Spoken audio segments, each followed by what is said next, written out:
virtual school visits conducted by the patrons of the campaign, His Excellency President Kenyatta and Honorable Prime Minister Boris Johnson, who gave school children, both in Kenya and in the UK, a school in Westlands Primary in Kenya, and Cleves Cross Primary School in the UK, an opportunity to discuss with their leaders the objectives of the Global Education Summit and the reasons why the two leaders chose to spearhead the replenishment of the campaign. The key thing about this campaign is that it was a conversation. It was an intergenerational conversation, a conversation between leaders and the young, a conversation between those who had gone ahead and experienced the power of education and those who still seek it. So that is the power of that cooperation. It wasn't just a thing of engagement between leaders. It was engagement between leaders and the people. There are also some other highlighting and enriching parts of the campaign that I could describe forever. But I look forward to hearing you today, to hearing the speakers tell your own stories. Tell us about the efforts that you are putting into place to safeguard education and to restore the global community's pathway towards achieving SDG 4 and the ambition of ensuring inclusive, equitable, and quality education for every child, irrespective of gender, race, socioeconomic class, and any other barriers. I wish to conclude my statement by taking a moment to recognize all the GPE global champions that gave their time, their effort to help us in this campaign. I'll acknowledge a few of them. I thank the former First Lady of the United States, Michelle Obama, Kenya's Olympic athlete and world record holder, Eliud Kipchoge, the UK's very own Miss Naomi Campbell, and the Deputy Secretary General of the United Nations, Amina Mohammed, amongst many other remarkable champions. Thank you for raising your hand for education and reminding us of the true power of global cooperation. I think I would be remiss if I did not thank our co-host, the United Kingdom, if I did not say how wonderful it has been to work with you. Thank you for understanding the transformational power of education. Thank you for understanding that education expands freedom. It expands choices. Thank you for understanding that education is a thing of emancipation. Emancipation for our young people and emancipation particularly for our young girls. I look forward to the rest of this summit. It is my hope that our discussions and deliberations today will trigger consequential actions, things that are tangible, and that the stories that we'll share will inspire us, will energize us, will recalibrate our thinking, and ensure that we play our part in rebuilding our education systems, particularly for young girls everywhere. Let's get it done. We can. I thank you.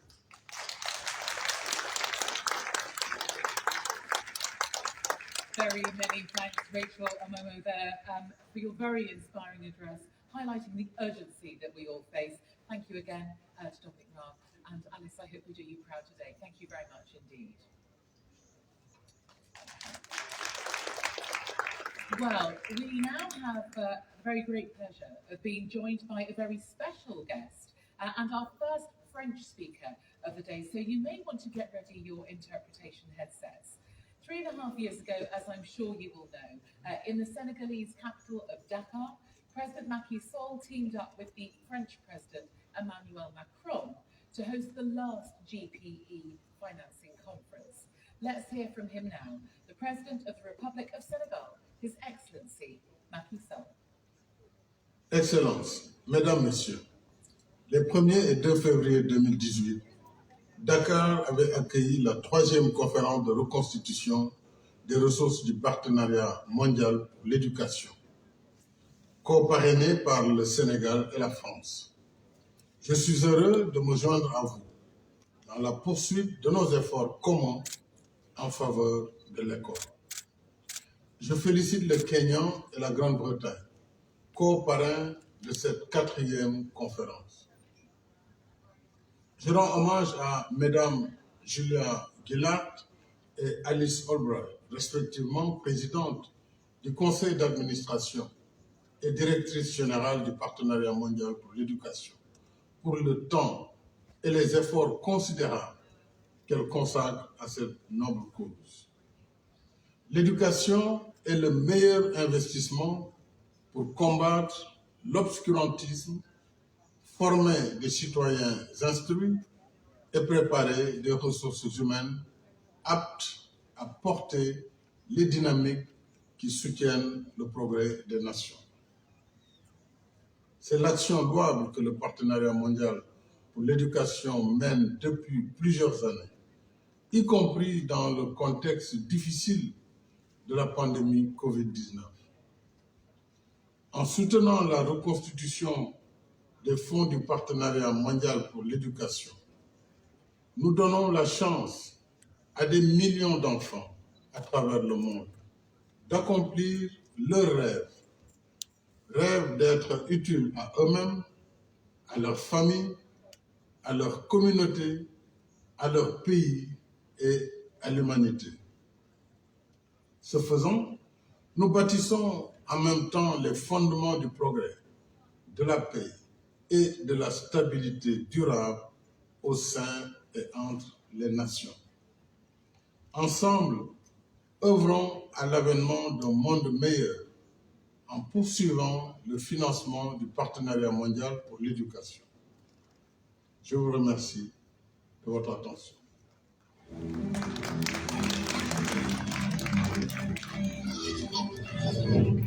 Many schools around the world, as you know, have shut down for some extended period of time. School doors have shut all over the country, leaving millions of students With fears that all the country might follow suit. Has ordered all schools to be shut. closed public schools, turning to remote learning from now. Et à partir du 16 mars, nous avons dû prendre la décision, comme beaucoup de pays, de faire dans tous les établissements scolaires. The COVID-19 pandemic has not only brought on a public health crisis, it has created a massive emergency in global education. With the period of school closure extended, we are concerned with the losses in learning. We are concerned with the possibility of increased dropout rates. We are concerned with children missing their most important meal of the day. From gender-based violence to forced marriage and early pregnancy, girls face heightened challenges when schools are closed, and more than 20 million girls may never return to the classroom. We deployed over $500 million to 66 countries to help them overcome the impact of the pandemic. In compliance with the COVID-19 regulations, we worked day and night to deliver lessons to our learners at home. We launched the digital platform. So we created a studio and also Center for Digital Education. With the GPE funding, we have been building washing stations in different schools.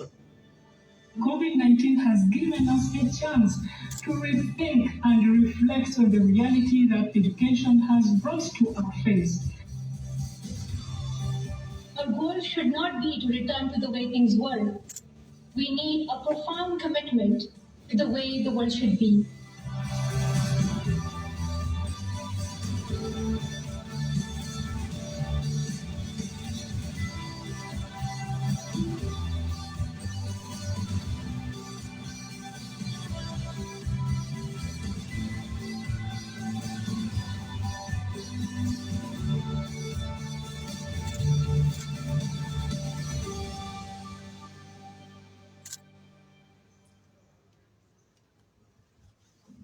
Excellencies, dear colleagues and friends, children are among those least at risk of severe disease or death from COVID-19.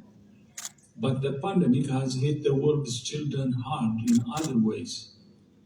More than half the world's students have been affected by prolonged school closures and other disruptions to education. This has magnified inequities for already marginalized children, especially girls. Some children have been out of school for more than 9 months, increasing their risk of dropping out of education completely. jeopardizing their future employment prospects and their health. In this time of global crisis, coordinated investment in education is critical to provide a safe environment for children's education, health, well-being, and nutrition. That's why the safe reopening of schools is a priority for WHO. Working with other UN agencies, we have published guidelines on the measures that governments and schools can take to reopen safely. It's essential to ensure that all students and staff are protected and that teachers are supported so that they can work in the areas where they are needed the most. Innovative solutions are also needed to mobilize funds for education so that every child can reach their potential. Thank you, and I wish you a very productive summit. Thank you very much for that message, Dr. Tedros. Welcome to what is our first conversation. But even before we get to it, I think it is important to just remember exactly what Dr. Tedros said. One of my favorite people in the room is Dr. Ruth Kagia, who happens to be sitting right here and I can see her. And she makes this excellent point that COVID began as a health crisis, very quickly became an economic crisis, and now as we sit here has a tremendous chance of being an educational crisis. The inability of the world to move forward because of the impacts that we will see in the next generation in their ability to access education. So it's a big issue. And so this is an important point to remind all of you, please keep your masks on, please maintain physical distance where you can. And for those who happen to be in developed countries, please get vaccinated. It is important not just to protect yourselves and your loved ones, it will enable those of us who are from developing countries to be able to access those vaccines, because today we are not able to. So this is one of those places where we can truly be a global world thinking about each other and supporting each other. But today's conversation is about education. And in today's conversation, we began with asking Peter Tabichi, who won the Global Teachers Prize in 2019, what the impact of COVID has been for him and his students. And we have a video recording for that, which will lay the basis for today's conversation. So let's watch that video. Hi, I am Peter Tabichi, and I'm joined by my students here, Teresia and Sharon. After COVID-19, this brought negative impacts in that my students, lacked proper guidance and counseling which they used to enjoy when they were at school. And we also had cases of teenage pregnancy, we had drug abuse and other indisciplinary cases. Then after reopening, we had to adapt and be creative as teachers by introducing the blended learning. But unfortunately, at the moment, we don't have enough learning resources that can facilitate the blended learning. For example, we need enough space, more classrooms. We also don't have the digital devices, the laptops, and then there's poor internet connectivity. So let's also hear from my students. So after the COVID pandemic, indeed we had to go back home because of lockdown. And at home, it was difficult for us to continue with the learning. This is because we do not have the gadgets to access the online learning, and therefore the flow of our learning had to stop. And it was also difficult for us because we had issues with internet connectivity. For those who were able to get help from well-wishers, they couldn't continue the learning because the internet was slow. Therefore, there was disruption in terms of the flow of learning. Up to Sharon. Since most of us come from poor families, when the COVID-19 pandemic came, most of our parents were dismissed from their workplaces, which became a challenge to us for the income-generating activities were reduced. Therefore, we could not find money to buy the resources needed in education. Thank you. Thank you. Thank you very much for that, Peter. Applause for Peter.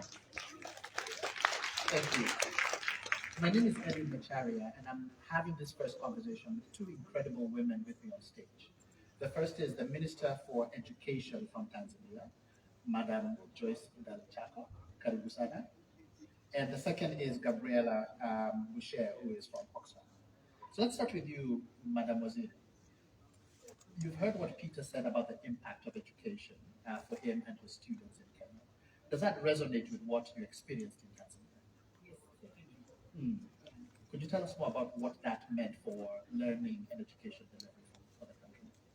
Yeah, thank you very much. Tanzania, like many other countries in the globe, was hit and affected by COVID-19 pandemic in different sectors, including education sector. And we had to close schools and universities for almost 3 months. And then the opening was done in phases. We started with classes with exams, and we opened universities, and finally all students went back to school. And then during the school closure, we had to take measures and interventions that aimed at ensuring continuity of learning while children were at home. And these measures included the use of TV, electronic media, and this really helped many students to continue learning. However, these measures did not benefit children from areas where there is digital divide challenge. Also, we created a virtual library where we uploaded all the textbooks for basic education and other educational materials, and students were able to access them free of charge. Also, online learning using different learning platforms were used, particularly at the university level. Certainly, there was an impact because we have to reschedule our school and examination calendars, and teachers experienced extra load because when schools were open, they had to teach extra hours in order to cover the syllabus. Also, teachers in the private schools, some teachers experienced challenges in getting their salaries while schools were closed, but this was sorted out when schools were after school reopening. Also, would like to express our appreciation to GPE because we received the support of 15 million US dollar that facilitated to ensure safe learning after school reopening, monitoring, and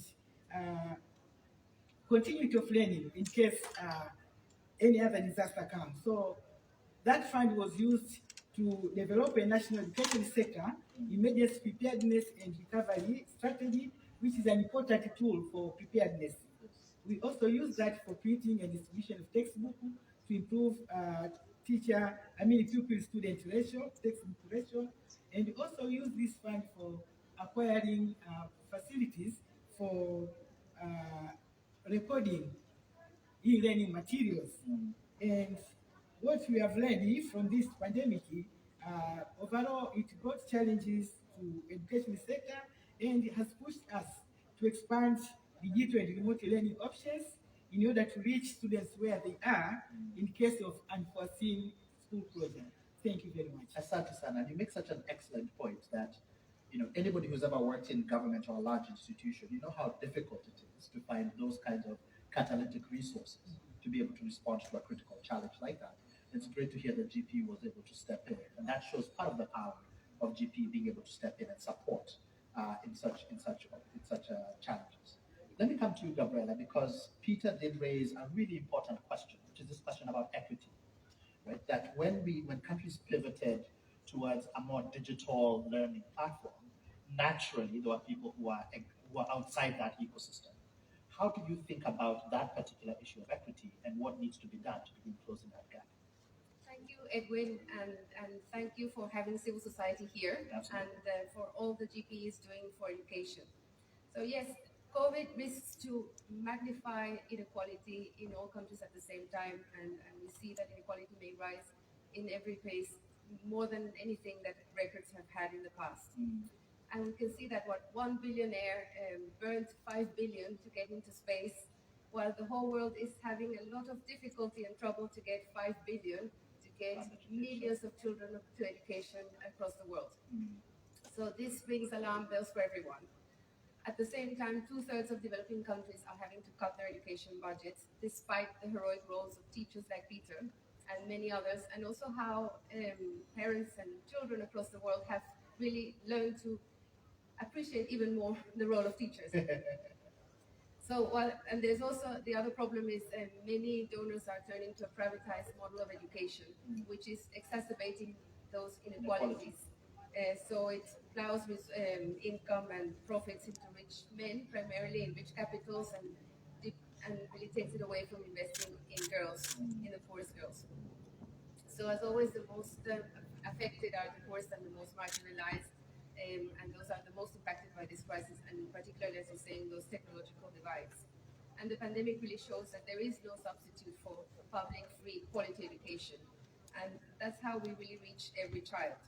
And that's why we need to have this GPE fully funded, so that we can deliver amazing programs, like, for example, Education Out Loud as well. And we need really to sustain it with progressive taxation that really allows us to fund this long term. And that's really all my first point. And secondly, I would like to say education doesn't exist in a vacuum. So vaccines that you were talking about and Dr. Tedros was talking about have an impact on all these school closures and the effect it's having on so many children worldwide. And if rich countries like the UK and Germany continue blocking poor countries from the right to produce those vaccines, as you were saying, so many are prevented from having vaccines. That's why we can't end the pandemic, and that in turn continues to affect and make education more unequal and deepen the crisis. And on aid also, the UK is drastically cutting aid, cutting programs from food to sexual and reproductive rights and health. And that will leave especially girls less healthy, less safe, with diminished life chances even before they set foot in the classroom. So for rich countries, it's important to see the connections of all these issues and the damage that eventually does in people's lives, especially in girls' lives. So we need people to be consistent and to really support the people's vaccine and to really support aid that is transformative and supports public education. And both donors and developing countries commit to that. So that is the way we think we can give children a chance to learn and to really come out of this pandemic in a transformative way that gives us a more equal world. Absolutely. Thank you. Thank you. Let's give a hand of applause to our panelists for that first conversation. And there'll be so much more that we will explore today about financing and transforming the education ecosystems, because this truly is an opportunity to build back better. And the question is, will we be able to do it? So we'll round this out with a message from the Africa Union, which will be on video. Asante Nisara. Greetings. My name is Professor Sarah Anyan Agbo, the Commissioner for Education, Science, Technology and Innovation at the African Union Commission. Africa has faced severe disruptions in its education systems as a result of COVID-19, threatening to reverse development gains by member states. Millions of vulnerable children and youth remain at risk of permanently dropping out of school, particularly girls. Moreover, it has affected social indicators and hindered progress towards the achievement of African Union's Agenda 2063 and the Sustainable Development Goals. Therefore, this crisis is a wake-up call for all stakeholders to act urgently to tackle these challenges as schools gradually reopen and learning resumes. And the time is now to reset education in Africa. African children deserve safe learning environments, quality teaching and learning, access to education enablers, including technology, connectivity, and energy supply.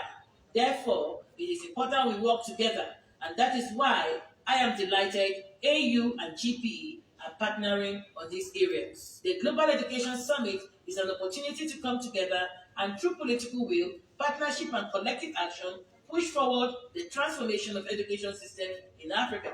I thank you.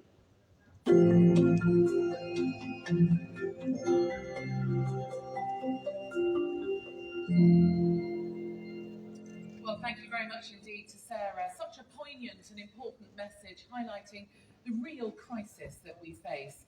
Allow me now to welcome onto the stage one of the world's most tireless advocates for girls' education, the chair of the board of directors of GPE and former Prime Minister, no less, of Australia, Julia Gillard.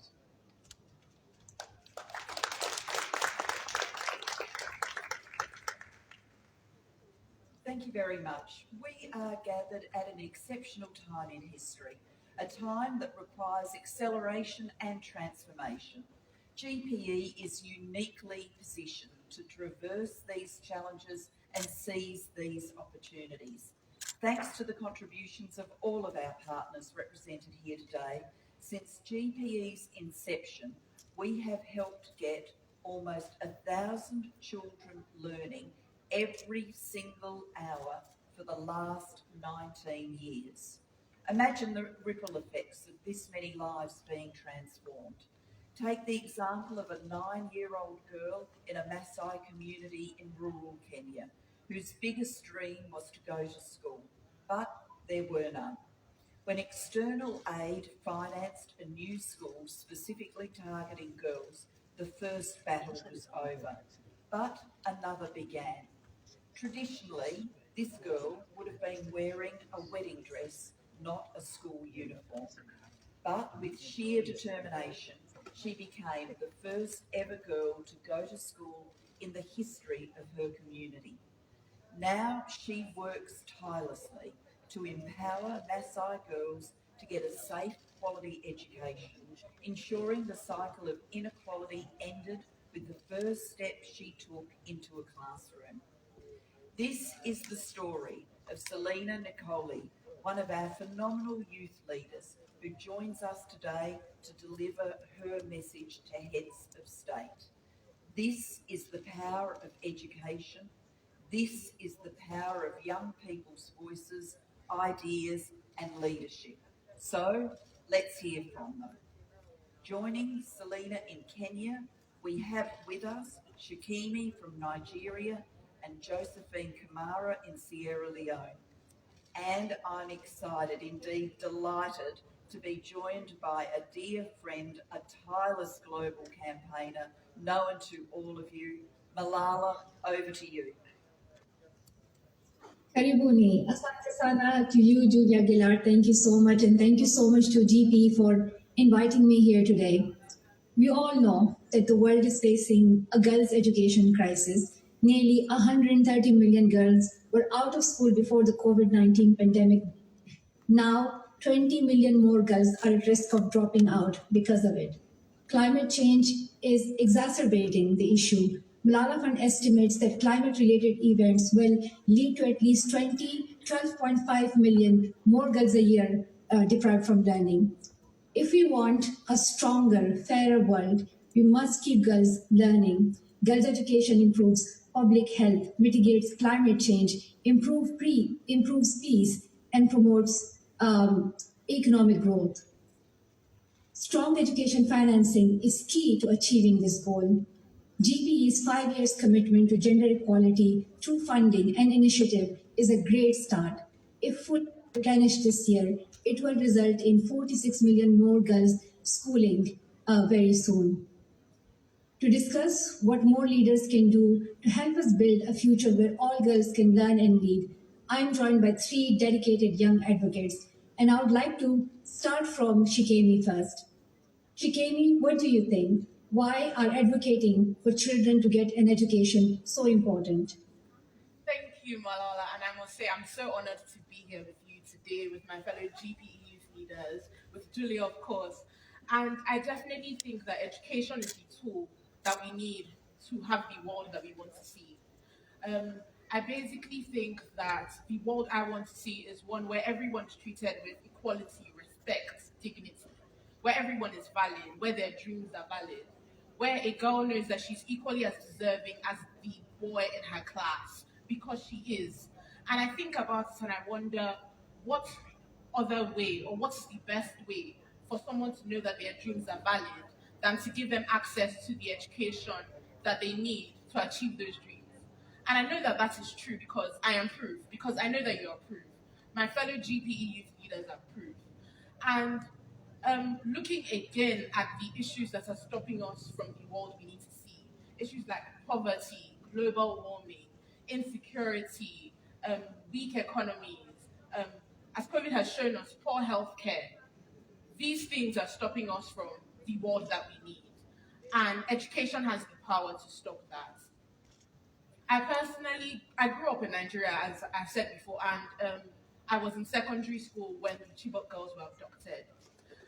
And so I don't just want leaders to invest in education. I want them to invest and also to ensure that it is quality and safe education. And we as youth leaders, we as the youth need to push for that. And like going on that, I have a question for you, Malala. I've been thinking, the world needs more Malalas so that we can change it. And you have started a global movement. I'm just wondering what you think we as the youth can do to push on that movement, to make it grow, to achieve the world that we want. Thank you so much, Shikemi, and you highlighted that education for girls is one of the most powerful investments that we can make right now. My message to youth activists is always that we must believe in ourselves, we must believe in our voice. We are not just the leaders of the future, but we are the leaders of now as well. The issues that we are talking about, from climate change to girls' education, to poverty, to gender inequality, are already affecting us. It is affecting our lives. So many million girls around the world do not have access to equal opportunities simply because of their gender, simply because they're girls. And we should not be living in this world. What I'm really positive about is the optimism that young people carry in their hearts. They want a better world. They want a safer world. They want a more equal world. And they are ambitious. They are not giving up on their dreams soon. When you are growing up as a child, you believe anything is possible. And I think that's the passion that we need to carry in our hearts and in the work that we follow in the right now and in the coming years. So I want young people to believe in their leadership. Their voices are important. I hope that our leaders listen to our voices, but I'm also very positive that we are already making change and we are out on the streets, we are protesting, we are raising our voices. So it is giving me a hope for our future that this generation of young people will create a more equal, sustainable and better world for all. Thank you so much, Malala. Always fantastic to hear your wise words and see you. Thank you.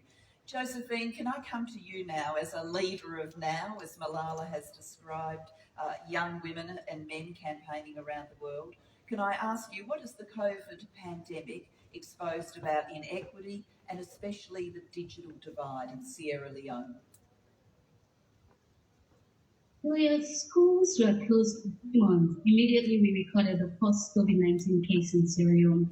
And I must say, for a country coming from Ebola, we've learned that education should not stop due to a pandemic, because the fact is, if there's anything that could help us recover faster from COVID, it is a well-educated population. So one of the learning we took from Ebola to our COVID response was just continuing teaching and learning activities through radio. I work with a feminist organization here called Purposeful, and we're reaching about 17,000 out-of-school girls in 600 girls-only safe spaces, and through a weekly radio show that I also co-own. So it's very clear, and I've understood, and with data backing this, that radio continues to be the most effective platform for reaching a more wider audience in my country. But radio media is still a privilege withheld for girls because of ideas like all form of tech is not a girl thing, and so that people around us tell us to go cook instead of sit around and listen to the radio, even if it's for educational purpose. So yes, gender, education, income level are determinants to access to the media in Sierra Leone. And since our female population is poor, the least educated, held back by social and cultural norms, women and girls have limited access to big digital platforms. So I really want to make use of this opportunity to ask world leaders to ensure that every child have access to the simplest technology, radio and solar channels, so that they can continue learning. And I also want to call them to work hard and commit to bridge the gender digital divides and generally gender gap in education. Most of the out-of-school girls, as I mentioned, that I work with a lot of out-of-school girls, most of the girls have interacted with either want to go back to school or learn skills that could help them fend for themselves and their children. And so I want to end by just asking world leaders And especially now that I know that my world leader is seated there, my President Julius Maada Bio, I want to ask him, why these girls be hopeful? And this is a question I hope other world leaders could help us to answer. Just let us know, why should girls who are continually excluded from school should be hopeful? Thank you so much, Julia. Thank you so much for your intervention, and I'm going to draw Selena into the conversation now. COVID is one of several crises facing the global community today. Obviously, we also face the climate crisis, where young people have raised their voices to demand change. Selena, how do you think these are linked, and how important is education to tackling the climate crisis? Thank you, Julia.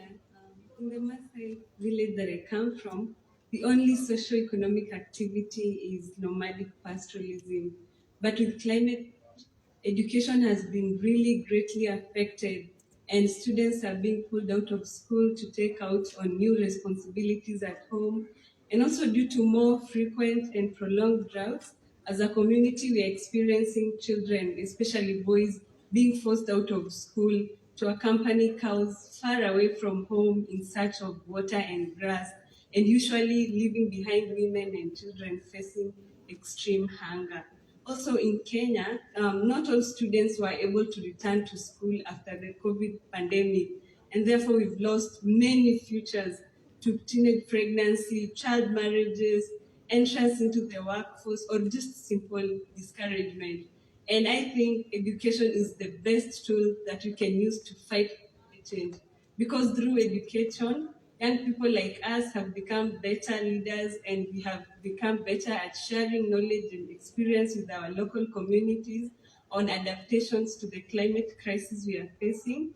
And education has also enabled us to share and teach the importance of protecting our precious environment and becoming environmentally friendly. And we always continue to remind our Maasai community that despite our devotion and love for the cows, which can only produce milk in season, they should embrace education, which is the other cow that you can milk in and out of season. And it has long-term benefits to children and our community and nation at large.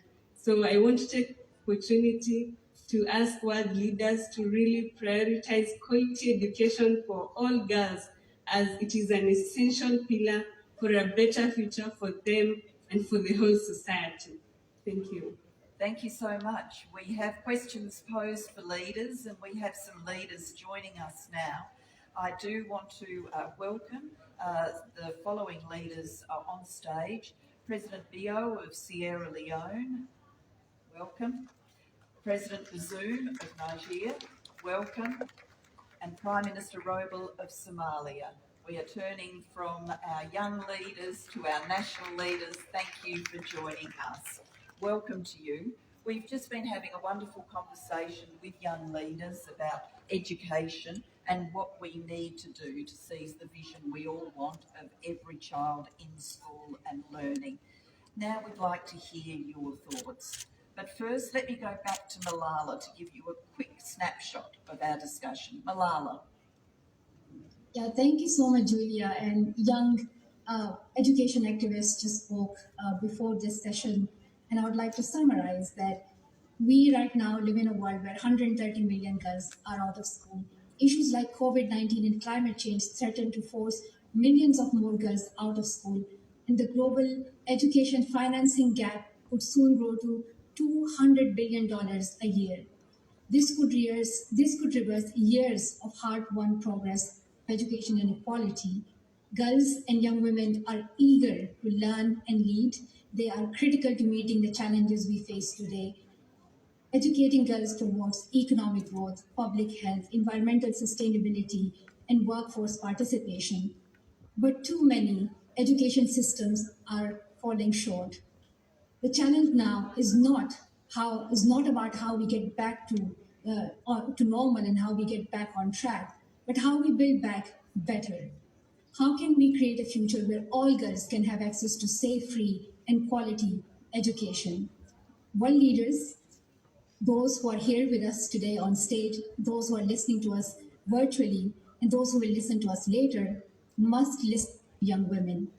We need you to shift resources to girls' education and equip them with the skills and resources they need to thrive. We need you to see the links between climate change and girls' education and commit to gender equal green learning for all. The commitments made for GPE help, but falling short of the goal also means that millions of girls will lose on the chance to quality education, and their futures are worth fighting for. Education promises a safer, more equitable, and more prosperous future for girls and our world. We must invest in education. And as I always say, one child, one teacher, one book, and one pen can change the world. But the reality is very different when a child does not have a book, a pen, and a teacher.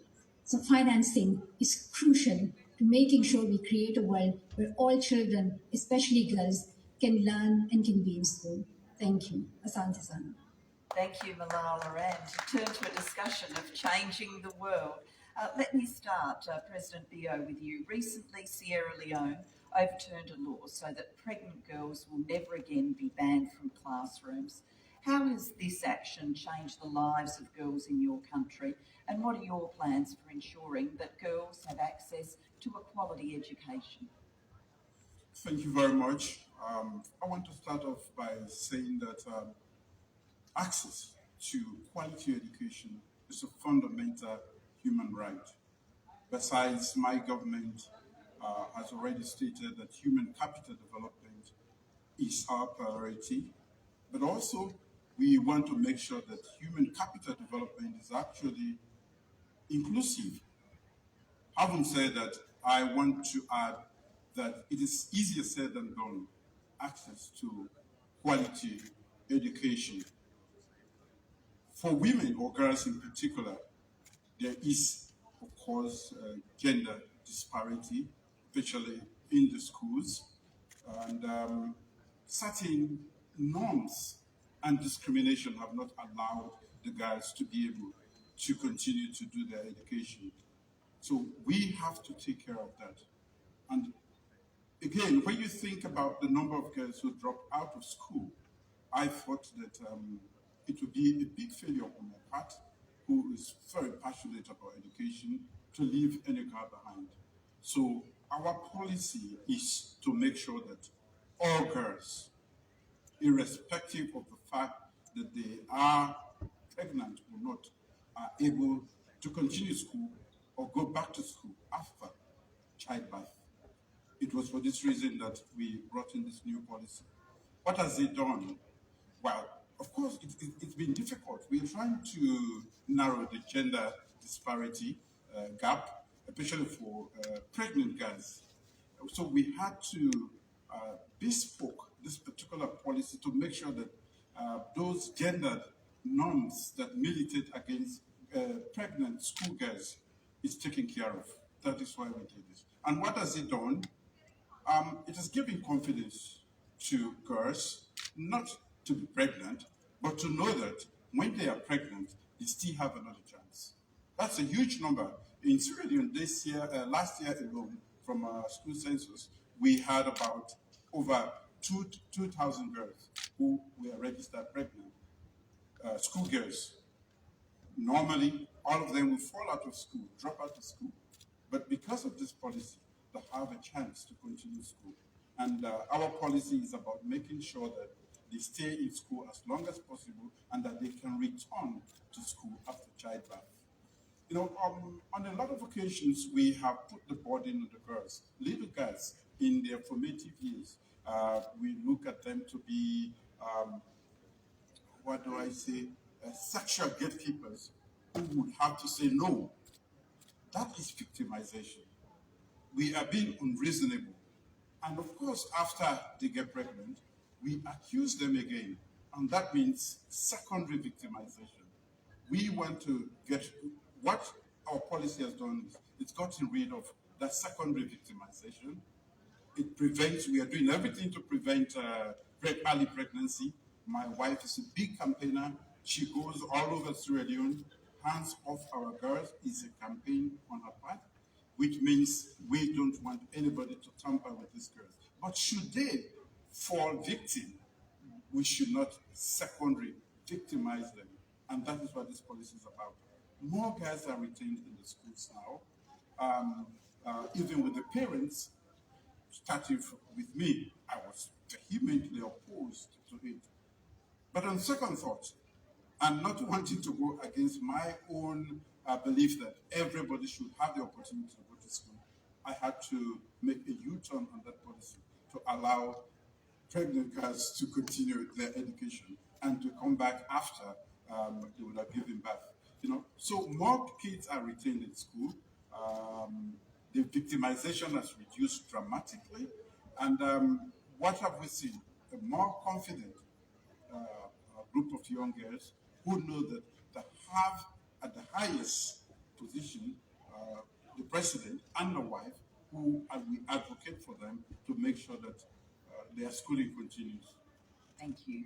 Well, thank you so much for thinking so deeply about an important policy issue and for putting the priority on girls' education. I am going to turn now to President Bazoum, who will be speaking to us in French if you want to access your translation device. Mr. President, you made education a policy priority when you took office earlier this year.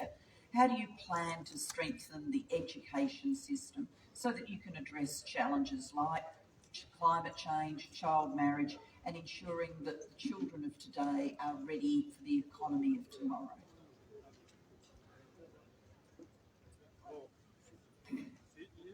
Merci, Madame.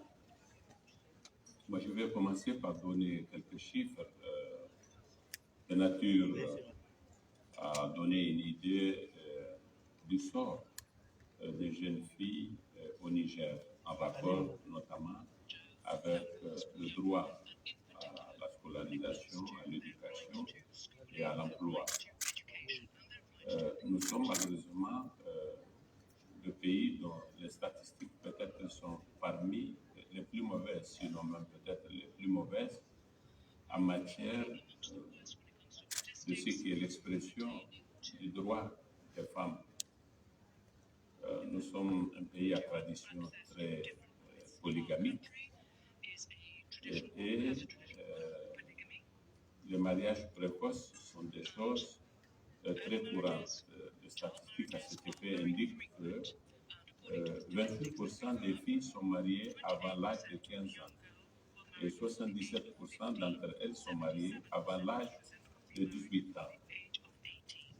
Je considère qu'à partir de ces statistiques, nous avons une situation qui indique très clairement que les filles et les femmes, de façon générale, ne participeront jamais, n'auront jamais de chance de participer à la promotion de l'économie de notre pays parce qu'elles sont privées de ce qui devait l'assurer, qui est l'éducation et la formation. Pour remédier à ce problème, j'ai décidé de faire en sorte que nous maintenions les filles à l'école le plus longtemps possible. Elles sont mariées de façon précoce parce qu'elles sont déscolarisées très tôt. La seule façon de faire en sorte que les filles restent à l'école et qu'elles restent le plus longtemps possible, c'est de faire en sorte que nous créons les conditions nécessaires à cet effet. Pour cela, j'ai décidé de promouvoir une politique systématique de construction d'internats pour les jeunes filles en milieu rural.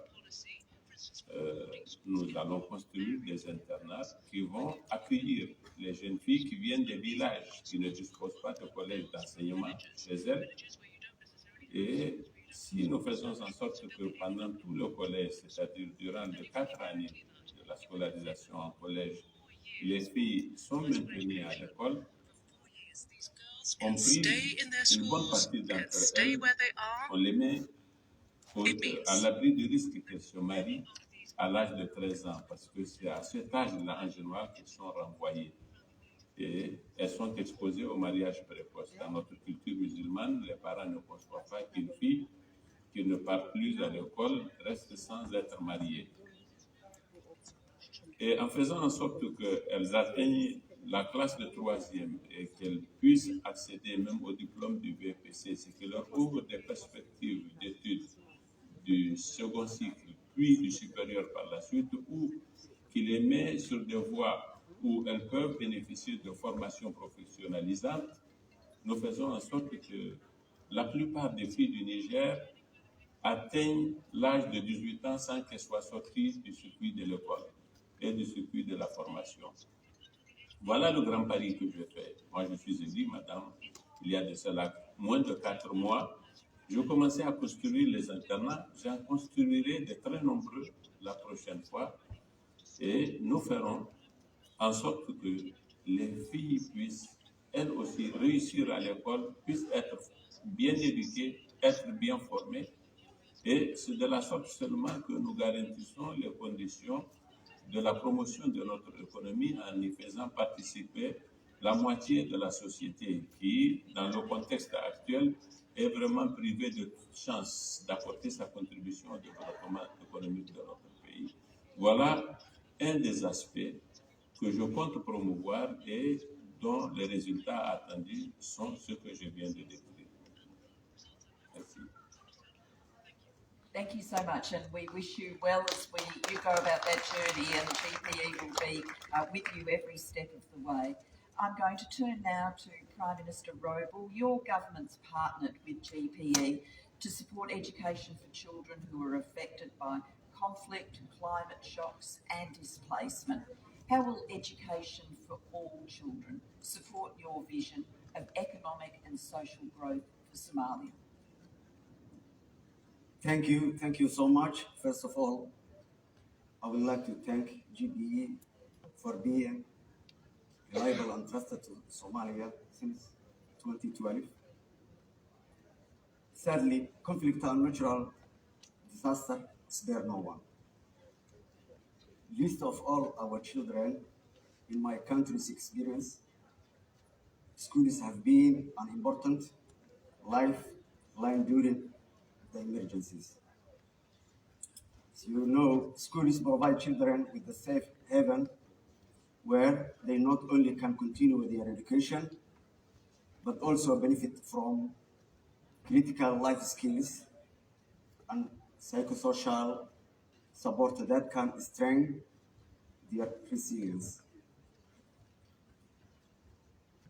Access to schools during and after the emergency have proven to lessen the risk of wide variety of threats to the children and youth, such as violence, abuse, and exploitation. As we continue our military fighting against the terrorist group, Al-Shabaab, well-known terrorist group in Somalia, we also recognize the equally important battle to provide our youth and with the quality education and critical thinking skills. Safeguarding education for youth during emergencies ensures that they don't fall behind, especially during period of extended crisis. With support from the GBE, Somalia is addressing the need of children's chronic emergencies through the construction of safe temporary classrooms, the provision of teaching and learning materials. For the economic and social growth for Somalia, most of you is well known in a country with the largest coastline in mainland Africa and significantly potential in the petroleum and hydrocarbon sector. Somalia is the most valuable resource, natural resource, is its people. Investment in education to educate our children and youth today will drive their creativity, productivity, and result in a lifetime of learning. An educated society promotes entrepreneurship and technological advance that accelerate economic growth and ensure Somalia will be competitive on the world marketplace. We cannot achieve development and growth as a society without the educational empowerment of 50% of our population. The Somalia government is committed to ensuring the equitable access to quality education of our girls. When you educate a girl, you educate a whole society. Thank you. Thank you so much for the invitation to participate in this today's session. Thank you. Thank you. Thank you very much, Prime Minister. And very, very quickly, 20 seconds, I'm going to, literally 20 seconds, I'm going to go to Shikimi for a response. I think that what we've heard from the leaders is really important, and it is very necessary for us to identify the obstacles that stop girls from going to school and working on that. And I think that, and as leaders have said, economic and social development cannot happen without the girl child. And so it is very, very important. What I want to emphasize is that at this stage, words must turn into actions. Plans must be executed. We must get the future that we want. And all girls particularly must have access to safe and quality education. That is what we want from the leaders. Yeah. Thank you so much, and well done on doing that so quickly. We're going to hear now from the Director General of UNESCO, from Audrey Azoulay, on UNESCO's perspective. Thank you for your question, dear Julia. It's true that education systems do not change easily. And that's why the multilateral work and the prospective work we're doing here at UNESCO is all the more important, so we can chart a path forward in the light of international experiences and the changes affecting the world. But thinking about the future of education has led us to one unwavering conviction, that even though education must evolve, it is and it must remain a common good that is accessible to all. And for this to happen, we first need more funding. And this means protecting domestic financing allocated to education. And in this regard, I welcome the commitment made by the 100 countries that participate in our UNESCO Global Education meeting last October to set aside between 15 and 20% of public expenditure for education. We will have the opportunity to reaffirm this commitment at our next Global Education meeting in November, and also to discuss the lessons learned during the pandemic. But it also means increasing international financing for education by mobilizing resources and leveraging partnerships. And this is why we're gathered here today. And I thank the Global Partnership for Education, the Prime Minister Boris Johnson, and President Uhuru Kenyatta for organizing this summit. 3 years after Dakar, we are gathering to reiterate that education is the best investment for the future. I thank you very much.